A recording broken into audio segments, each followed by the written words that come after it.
Tapos yung mga sila Kiko naman, mga kinakailangan natin na malawak na plano, 2027 na next year. Yung sinasabi mo, 2027, isang taon na lang, election na. Magkakakampi na kayo buhat nun magsimula tong administrasyon na to. Wala kayong inisip na plano para sa baha. Kung kailan 2 taon na lang yung pamamahala na po pwede ninyo. Kinakailangan magplano tayo ng malawakan. Kasi hindi umubra yung ginastosan natin. Tignan po ninyo yung sinasabi, Kiko Pangilinan. Kailangan natin ng pangmatagalan at pambansang flood management plan. Ito naman po, si Vince Dizon. Tuloy-tuloy lang tayo ngayon na papasok ang 2027 budget. Isusumite, magkakaroon na tayo ng mga flood management at flood mitigation projects. 2027 pa lang, asan po yung mga flood control? Nasaan po yung flood control natin? Ginastosan po natin ng trilyon.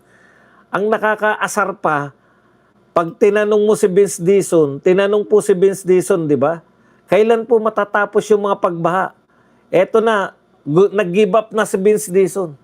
Hindi yan madaling sabihin kung kailan natin masosolve yung baha sa Pilipinas. There is no overnight solution here. Dekada na tong problema na to, hindi maayos ang pagkagawa ng mga proyekto. This will take time. So umamin po kayo na hindi maayos yung pagkagawa ng proyekto. Gumastos tayo ng trilyon. Umayong kayo na hindi maayos yung proyekto, hindi na ito masusolusyonan sa panahon ninyo. It will take time. At least umamin kayo. Ngayon po sa pag-amin ninyo, napalpak yung proyekto ninyo sa flood control. Vince Dizon, hindi po pwedeng sabihin lang na, palpak .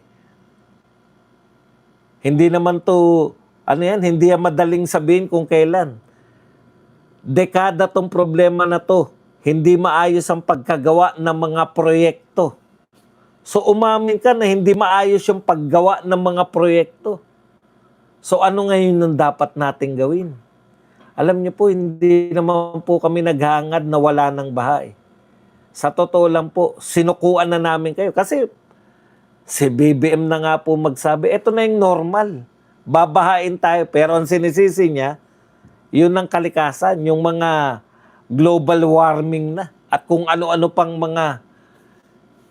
Alam niyo po ang masakit sa amin, gumastos po tayo ng trilyon, wala kayong pinatayong proyekto.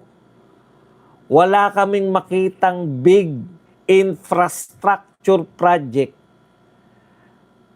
Kahit mas malaki ang infrastructure budget ni BBM kaysa kay PRRD. Naintindihan nyo kung saan nagmumula yung galit ng taong bayan?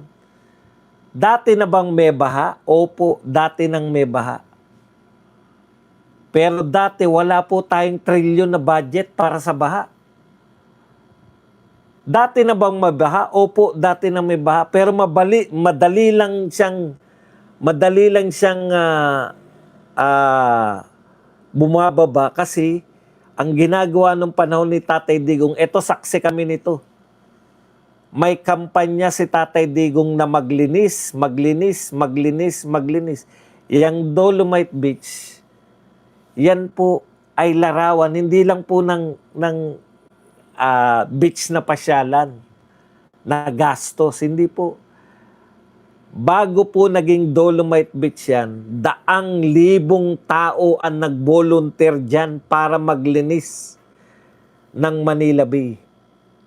Ang punto po rito, buhat po na naglinis yan, naglinis na rin po ng mga estero, naglinis din po ng Ilog Pasig, linis dito, hukay dun, tanggal ng mga kalat, linis. Ngayon po, nakikita ko po yung mga picture, dyan po sa may mga Asiana, alam ko yung lugar na yan dahil diyan po dumadaan yung bus mula po sa MOA, papunta po ng PTEX, pabalik po ng EDSA, etc. Yung po mga waterways doon, punong-puno po ng basura. Ang point lang natin dito, sana tinuloy nyo na lang yung paglilinis ng Ilog Pasig, tinuloy nyo na lang din yung paglilinis ng mga estero, tinuloy nyo na lang din yung paglilinis ng mga daanan papunta ng Manila Bay. Baka mas maganda pang epekto kaysa sa magpatayo kayo ng daan-daang bilyong pisong halaga ng flood control. Isa pa po ang gusto namin. Ang gusto namin may managot diyan sa flood control na yan. Hindi po pwede na sabihin lang ni Vince Dizon, hindi yan madaling sabihin kung kailan masosolve ang baha sa buong Pilipinas. There is no overnight solution. Alam po namin yan. There is no overnight solution. Pero ano po ang ibig sabihin ng flood control project? Bakit po kayo nagpatayo ng mga flood control project kung wala naman po silang makokontrol na pagbaha? Wala naman pong ganyan. Baka sabihin nyo, bakit hindi mo pinigilan si Digong nung flood control niya? Hindi po ganyan kalalaki yung budget natin sa flood control. Yung sinasabi nyo pong budget ng infrastructure kay Tatay Digong, nakita po natin. Walang tulay, may tulay. Walang skyway, nagka-skyway. Sandamakmak na highway, sandamakmak na skyway, sandamakmak na mga tulay, mga airport, seaport, doon po napunta. Saan po napunta yung budget ng infrastructure ni BBM? O, tignan nyo po, nagamit po yung mga skyway na yan, naibsan po ng mga traffic sa baba. Yung purpose po ng skyway ni Tatay, ako po, makakapagsabi po ako niyan. Nag-aral po ako sa Maynila mula Bulacan. Yan pong mula Balintawak. Hanggang dyan sa Bonifacio na yan, bago ka makarating ng Santa Cruz. Napakatagal po ng traffic dyan. Nung nagka-skyway po, hindi ka nadadaan ng Balintawak. Bago mag-Balintawak exit, o pagkalagpas ng Balintawak exit, skyway na. Wala ka nang madadaan ng traffic sa taas. Yun po yung sukatan ng magandang proyekto. Nakadaan na ba kayo sa CCLEX? Nakadaan na ba kayo sa mga sangkaterbang tulay, sa mga highway na napatayo nung panahon ni Tatay Digong? O kung hindi man nagsimula si Tatay Digong, tinapos niya? Sa madaling salita, may pinuntahan yung budget. Kita nyo yung budget.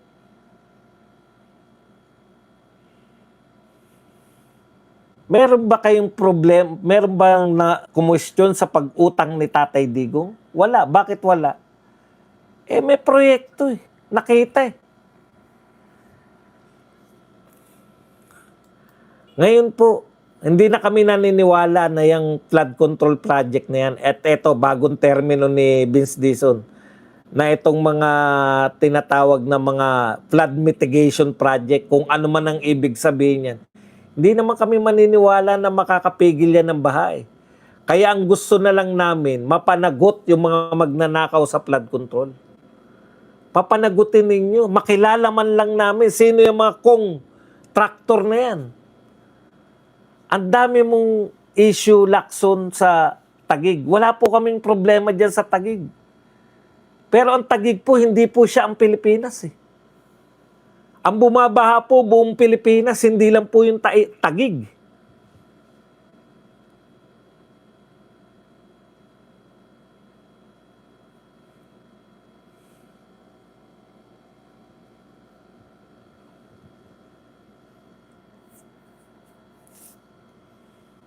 Subway, hindi na ituloy dahil lahat napunta sa flood control. Yung mga dati nang gumaganang mga release, pinatigil dahil kunwari, papagawa yung mga release. Wala rin po napunta dahil walang budget, dinala lahat sa flood control. Yun po yung tumigil tayo ng paggawa ng proyekto. Dahil prioritize ninyo sa pagbabudget yung flood control. Tapos hindi aaminin nyo lang na hindi kayang solusyonan yung flood, yung pagbaha. Talagang money making lang po yung ginawa ninyo. Ang problema, sino yung nililitis natin? Ito po yung may pinakamalaking korupsyon. Maski si BBM aminado, flood control ang pinakamalaking korupsyon. Pero ang nililitis natin, walang kinalaman sa flood control. Ayon nga sa pagsusuri ni Robin Padilla, yung nililitis natin na confidential fund,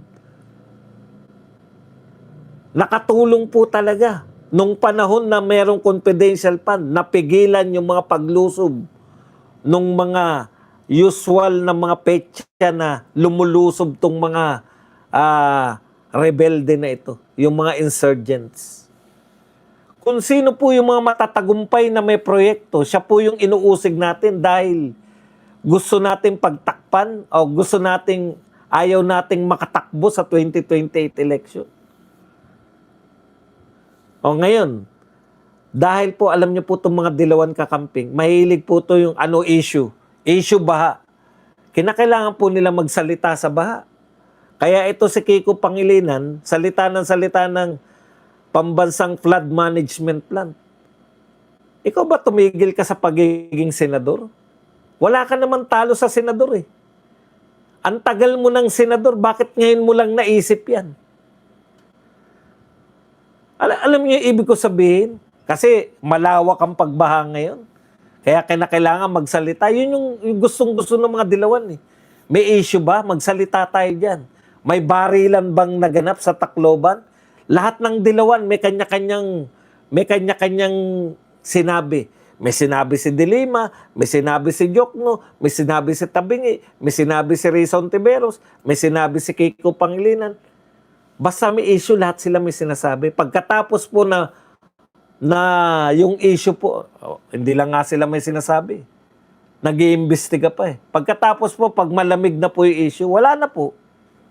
Ano na po nangyari dyan sa lintik na barilan sa Tacloban? Ano po solusyon nila? Bakit? Bakit pa magkakaroon ng solusyon? Malamig na yung usapan. Tsaka na uli. Tsaka na uli natin pag-usapan yan pag meron na uling barilan.